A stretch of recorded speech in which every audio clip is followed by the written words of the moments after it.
up, guys? I am back, and today we're gonna be doing a little continuing of the factors. This is its basically younger son, decimals. So I've covered decimals before, but that was like the easy, understandable type. So now we're gonna go into complicated, extremely complex. I'm just joking, okay? I'm just gonna do it the way I know it, and the way I want to teach you guys to know it. All right?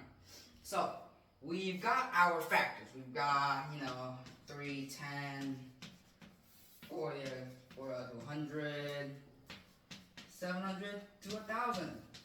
We've got our factors. So decimals is basically you get factors and they make it to a sum. So basically decimals is basically you think of it as like the sum of the factors. So back again, we got 310, and then we have this little graph here, alright? 1, 2, 3, 4, 5, 6, 7, 8, 9, 10, alright? So there's 10, 3 it means it'll take 3 squares. So changing it to a decimal would give you 3/10. Alright? If it's 300, then it's times 10 this, which gives you 30. So it will become 0.30, which is 30th to 100, 3 of 100. So and then make it 1,000, which is 300 times 100 this, you'll get 300 to 1,000. Alright, it's kind of simple to understand. And decimals, like their factor counterparts, they can be multiplied, divided, added, and subtracted. So I'll give you an example each. 0.3 plus 0.6, you got 0.9. 0.7 times 0.6, you get 0.42. Then if you 0.8 divided by 0.2, you get 0.04. Then for the minus, 0.7 minus 0.4, you get 0.3. Basically, very simple to understand. And just like their factor counterparts, yet again, they have negative versions. So you might not have learned this yet, right? Yet. I can't assume that all of you haven't learned it. So just like decimals, if it's just like factors, if you have negative 3/10, you can also have a negative 3/10. So very simply put, decimals are basically just a subform, or I like to call the sum of factors. So yeah, now that decimals are out of the way, we're gonna do a whole different thing, alright? So now we're going to learn about money again. So this is like an extended show. We have, but first note, economies have different types of money. So don't expect it to be all true. Alright, so here, I'm going to get you a little math problem, alright? This is the word math problem. So, let's say Bob here, alright?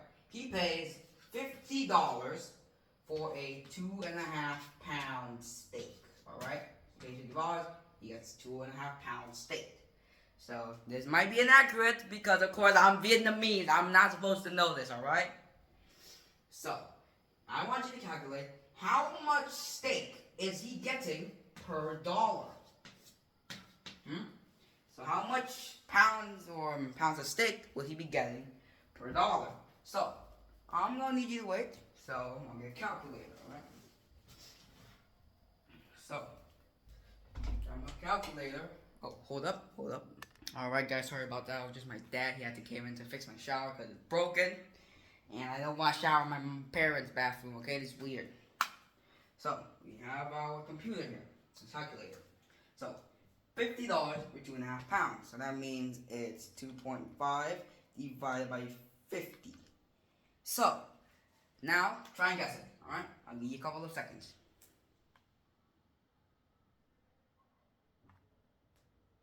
Did you guess it? So, 2.5 pounds divided by $50 means that each dollar he's getting about 0.05, alright, which is 5 of 100th of a pound. So, he's actually getting quite some meat, but that's kind of a scam. Just don't yell where place he's eating, alright? So, next math problem, alright? So, let's say now Bob goes to work. He makes $45 an hour. So this guy makes quite a lot of damn money, alright? $45 an hour is a crazy amount of money. And he works a 9-to-5 job. Because all I know is 9-to-5 jobs, they don't pay that much. I'm pretty sure this is really inaccurate. People kind of can relate with me. I mean, come on. $45 an hour to work a 9-to-5? I'd go wherever to work that damn job. Like, gee, like $45 in US dollars, change it to Vietnamese dollar, I'm gonna be swimming in cash, alright? So, now I want you to guess how much money is he making during this time span. So first, we need to calculate how many hours he's working. So 9 in the morning to 5 in the evening, alright? Let's count. 9, 10, 11, 12, 13, 14, 15, 16, 17, which is, sorry about that again, just my dad. You get 9 hours. So, this boy is working 9 hours, and he makes $45 an hour. So, immediately, you 45 times 9, you get 45, carry the 4, 36. So, he makes $405 for every shift. Like, damn. That's a lot of money, alright? Like, no joke, that's a lot. And, Vietnamese people over here, we work 9-to-5, but we can barely we make kind of, I don't know, not much a month. Because, most people just get monthly payments instead of, usual hourly payments in America. So, yeah. Now, I am extremely tired. I need to go sleep because tomorrow I'm going to have to study again, even though I hate it. See you guys.